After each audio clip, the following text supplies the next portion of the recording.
வேலூர் மாவட்டம் கொணவட்டம் என்ற பகுதியில் சொகுசு கார், லாரி மற்றும் பேருந்து ஒன்றுடன் ஒன்று மோதிய விபத்தில் 15 பேர் படுகாயமடைந்திருக்கின்றனர். அண்மை செய்தியாக பார்த்துக் கொண்டிருக்கிறோம். கூடுதல் விவரங்களை எமது செய்தியாளர் ஜான்சன் வழங்க கேட்கலாம்.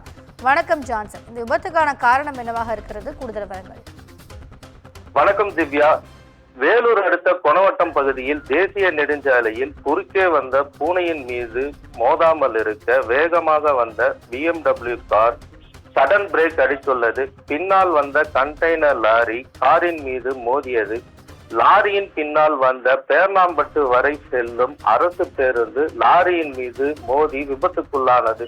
3 வாகனங்களும் மோதிக்கொண்டு விபத்துக்குள்ளானதில் அரசு பேருந்து முன்பக்கம் சேதமடைந்தது.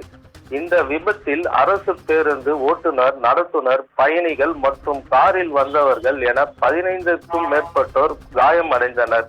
தகவல் அறிந்து சம்பவ இடத்திற்கு விரைந்து வந்த வடக்கு காவல் நிலைய போலீசார் ஆம்புலன்ஸ் உதவியுடன் காயமடைந்தவர்களை மீட்டு அரசு மருத்துவமனைக்கு அனுப்பி வைத்தனர்.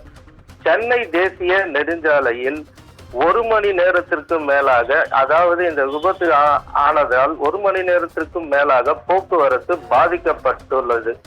விபத்து குறித்து போலீசார் விசாரணை மேற்கொண்டு வருகின்றனர். திவ்யா, கூடுதல் விவரங்களுக்கு நன்றி ஜான்சன்.